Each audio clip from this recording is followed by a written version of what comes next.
నమస్తే, welcome to I news. ఎండలు తీవ్రమవుతున్న వేళ ప్రజలను ఆకట్టుకునే ప్రయత్నం ఓ లిక్కర్ విక్రేతకు చిక్కులు తెచ్చిపెట్టింది. చండీగఢ్ లోని ఓ లిక్కర్ షాప్ బయట ఐస్ గ్లాస్ లో ఓడ్కా కలిపి ఉచితంగా పంపిణీ చేసిన ఘటన తీవ్ర సంచలనం సృష్టించింది.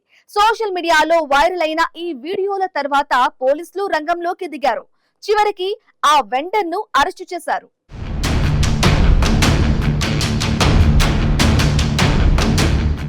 చండీగఢ్లోని సెక్టార్ 9 ప్రాంతంలో జరిగిన ఈ ఘటన ఇప్పుడు దేశవ్యాప్తంగా చర్చనీయాంశంగా మారింది. స్థానిక లిక్కర్ వెండర్ వేసే వేడిని తట్టుకోవడానికి ప్రజలకు ఉచితంగా వోడ్కా మిక్స్డ్ ఐస్ గ్లాస్ పంపిణీ చేసినట్లు ఆరోపణలు వచ్చాయి.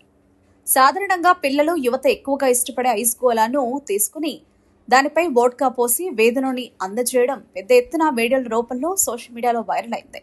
ప్రజలు ఈ దృశ్యాన్ని ఆశ్చర్యంగా చూడగా కొందరు దీనిని వేసవి స్పెషల్ స్టంట్ గా పేర్కొన్నారు. కానీ అధికారులు మాత్రం దీన్ని చట్టవిరుద్ధ చర్యగా భావించారు.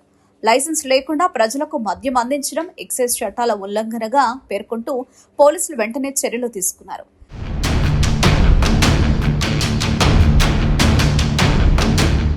ఎక్సైజ్ శాఖ ఫ్లయింగ్ స్క్వాడ్ ఘటనా స్థలానికి చేరుకుని విచారణ చేపట్టింది. ప్రాథమిక విచారణలో లిక్కర్ను ప్రజలకు పబ్లిక్ గా పంపిణీ చేయడానికి అవసరమైన అనుమతులు లేకుండా ఈ స్టాల్ నిర్వహించినట్లు తేలింది. దీంతో పోలీసులు కేసు నమోదు చేసి సంబంధిత వ్యక్తిని అరెస్టు చేశారు. ఇక ఈ ఘటనతో సోషల్ మీడియాలో వేసవి మార్కెటింగ్ స్టంట్స్ ఎంతవరకు సేఫ్ అన్న చర్చ కూడా మొదలైంది. నిపుణులు మాత్రం మద్యం వినియోగం ఎప్పుడూ లైసెన్స్ పరిధిలోనే జరగాలని, పబ్లిక్ డిస్ట్రిబ్యూషన్ చట్టవిరుద్ధమని స్పష్టం చేస్తున్నారు. వేసవి వేడి నుంచి ఉపశమనం ఇవ్వాలనే ప్రయత్నం చివరికి చట్టపరమైన చిక్కుల్లో దారితీసిన ఈ ఘటన ప్రస్తుతం చండీగఢ్లో హాట్ టాపిక్ గా మారింది.